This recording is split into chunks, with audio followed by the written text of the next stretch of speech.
நிறைவு கருத்தை முத்தாய்ப்பாக முன்வைக்க திருமிகு நிர்மலா பெரியசாமி அவர்களை பேச அன்போடு அழைக்கிறேன். ஊழலை பற்றி பேச நான் கம்மன் இருந்தாலும் பேசாம விட மாட்டேங்கிறீங்க.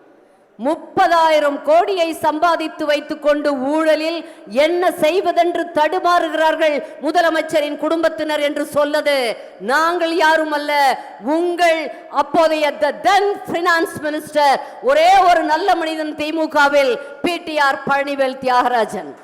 பொய்யா நாங்க சொன்னோமா? அடுத்து 1,86,000 கோடி 2G ஸ்பெக்ட்ரம் ஹிமாலய ஊழல், அதில் சம்பந்தப்பட்ட அன்பு சகோதரர் தி இன்டலெக்சுவல் என்று பெயர் வாங்கிய உங்கள் கட்சியின் கொள்கை பரப்பு செயலாளர் ராசா என்ன சொன்னார்? இப்போ அதே மாதிரி ஒரு தொலைபேசி உரையாடல் என்ன சொல்லியிருந்தார்? நான் 1 ரூபா வச்சுக்கிட்டேனா அந்த படத்தை எல்லாம் வாங்கின படத்தை அப்படியே கொண்டு போய் ஸ்டாலினுக்கு தானே கொடுத்தேன், அவங்க வீட்டுக்கு தானே.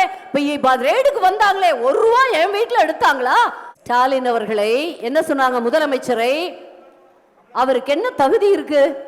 அவருக்கு ஏதாவது இங்கிலீஷ் தெரியுமா? யார் சொன்னா? உங்க கட்சியின் கொள்கை பரப்பு செயலாளர். அவர் அதை பொய்ன்னு மறுக்கிறாரு. யார் எப்படி பொய்ன்னு மறுப்பாரு? நம்ம தான் கேட்கிறோம் இல்ல. நம்ம அதை குறிப்பிட்டு எங்கள் அண்ணன், அதுவும் மறைந்த தலைவர் பெரியவர் கருணாநிதி அவர்களை இவங்க வீட்டு சிறையில வச்சிருந்தாருன்னு அவர் சொல்றார். அது எப்படி? அப்படி பார்த்தா 30,000 கோடி பத்தி சொன்னது கூட போன் தான். நமக்கு தெரியாதா ராசாவுடைய வாய்ஸ் என்னன்னு? எங்க அம்மாவுக்கு தெரியலீங்க.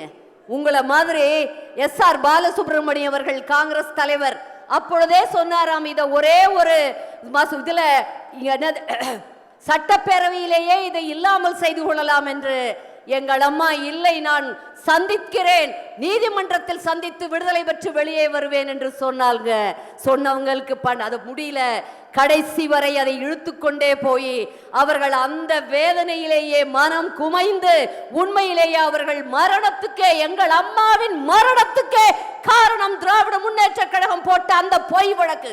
நான் குற்றம் சொல்றேன், நீங்க அதுக்கு என்ன பதில் சொல்ல போறீங்க? அதுக்கு அடுத்து பாத்தீங்கன்னா இன்னும் ஓபிஎஸ் பத்தி, இங்க இருந்து போனவங்களை பத்தி பெரிய கவலை சகோதரருக்கு. நாங்க பேசலாமா? கலைஞர் கருணாநிதி அவர்களின் மூத்த மகன் அழகிரி ஆயிற்றே, அவரும் ஒரு நல்ல மனிதர், அவரும் ஒரு கொஞ்சம் வெள்ளந்தியான மனிதர் தானே. அவரும் மத்திய அமைச்சரா அப்பா இருந்த காலத்துல அவருக்கு எல்லாம் கிடைச்சது இல்ல. இன்னைக்கு இருக்கடம் தெரியாம மதுரையில் இருக்காரா சென்னையில் இருக்காரான்னு தெரியலையே. அவர் எவ்வளோ பிரச்சனைகள் இருந்தது, நாங்க பேச மாட்டோமா? கனிமொழி கூட இந்த தடவை மாநில அரசியலுக்கு வரணும்னு ஆசைப்பட்டாங்களாமே, ஆனா நீங்க உங்க உடல அப்படின்னு உங்க மகனுக்கு ஆபத்தாகி விடும் என்று நீங்கள் விடவில்லை என்று சொல்கிறார்களே, அதை பற்றி நாங்கள் பேசலாமா? இப்ப ராசா பேசுறதுக்கு நீங்க என்ன பதில் சொல்ல போறீங்க? உங்களுடைய கூட்டணி கட்சிகள்ல ஒரே காங்கிரஸ் கட்சி பிரவீன் சக்கரவர்த்தி என்ன சொன்னார்? எல்லாமே இவங்க மாணிக்கம் தாக்கூர் இவர்களுடைய தவறுகளுக்கெல்லாம் நாங்க முட்டு கொடுக்க வேண்டியது இருக்கு, இவர்களை தேவையில்லாத சுமையாக திமுகவை நாங்கள் சுமந்து கொண்டு இருக்கிறோம் என்று சொன்னாரே, அதுக்கு என்ன சொல்ல போறீங்க? எல்லாம் எடுத்தா இந்த மாதிரியான குற்றச்சாட்டுகள் ஏராளம் இருக்கிறது. திராவிட முன்னேற்ற கழகத்துக்கு ஊழலை பற்றியோ மற்றவர்களை பற்றியோ, குறிப்பாக அண்ணா திராவிட முன்னேற்ற கழக தலைவர்களை பற்றியோ பேசுவதற்கு எந்த தார்மீக உரிமையும் கிடையாது. என் பெண்களுடைய பாதுகாப்பு பத்தி நாங்க பேசக்கூடாதா? நீங்க சொல்றீங்க குடியாத்தம் தெய்வ செயல். யாரு? திமுக நிர்வாகி தன் மனைவியை, அந்த பெண்ணை ஏமாற்றித்தான் திருமணம் செஞ்சிருக்கார். அந்த மனைவியை திமுக நிர்வாகிகளுக்கு விருந்தாக்குவதற்காக, தம்பிகளா மறந்துடாதீங்க, திமுக உங்க அக்கா தங்கச்சிய, அண்ணன் பக்கத்து வீட்டு பொண்ணு, உங்க உறவு பொண்ணுகளை அப்படி பண்ணா எப்படி இருக்கும்? திமுக நிர்வாகி ஆரப்பாக்கத்துல ஒரு 8 வயசு குழந்தை, யார் அந்த சாருன்னு அண்ணா யூனிவர்சிட்டியில ஆரம்பிச்சது. அந்த சார் யாருன்னு எல்லாருக்கும் தெரியும். அத பத்தி ஏன் நீங்க பேச மாட்டேங்கிறீங்க?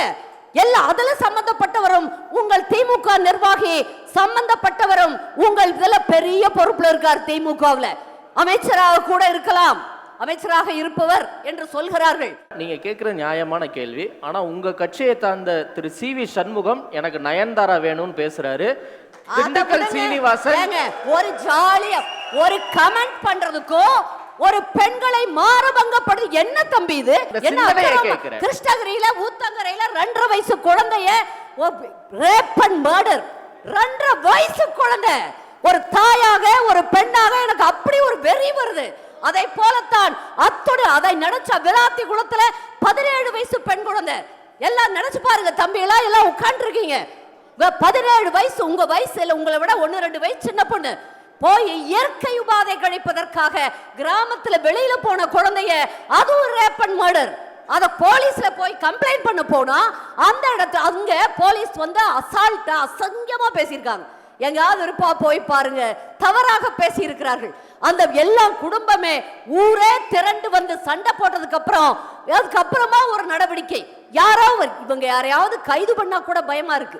ஸ்காட்லாந்து யார்டுக்கு இணையான நமது தமிழக காவல்துறை முதலமைச்சர் மு.க. ஸ்டாலின் கையில் வைத்துக் கொண்டு தனது நிர்வாக திறனற்ற போக்கால் அவர்களை மிக கேவலமான நிலைக்கு தள்ளிவிட்டார்கள். அன்பு தம்பிகளே, இங்க நிறைய பேர் தம்பிகளாக இருப்பதால் சொல்கிறேன், சின்ன தம்பிகள் தயவு செய்து புரிந்து வாக்களியுங்கள். அதிமுக பத்தி சொன்னா உடனே இப்ப வருவர் வந்து பொள்ளாச்சி சம்பவம் ஒரு சம்பவம் நடந்தது இல்லை என்று நாங்கள் சொல்லவில்லை. ஆம், உடனடியாக அதில் சம்பந்தப்பட்ட ஒரே ஒருவன் அதிமுகவை சேர்ந்த நிர்வாகி, சின்ன போஸ்ட்ல இருந்தார். அவர்கிட்ட அப்பவே வெளியில அனுப்பிச்சிட்டு சிபிஐ விசாரணைக்கு கைது பண்ணிட்டு அரெஸ்ட் பண்ணி உள்ள வச்சுட்டு சிபிஐ விசாரணைக்கு உத்தரவிட்டவர் எங்கள் அண்ணன் எடப்பாடியார். அவர் மேல கூட அப்படித்தான் கொடநாடு கொலை வழக்குன்னாங்க. அவரையும் கேஸ் போடுங்க நான் பாத்துக்கிறேன்னு சொல்லி சந்திச்சு அதிலிருந்து குற்றமற்றவராக வெளியே வந்தவர் எங்கள் அண்ணன் எடப்பாடியார். எங்கள் அண்ணனே hero, the real hero in politics in Tamil Nadu. தமிழ்நாட்டின் அரசியலின் உண்மை கதாநாயகன் எங்கள் அண்ணன் எடப்பாடியார். நன்றி, வணக்கம். நன்றி திருமதி நிர்மலா பெரியசாமி.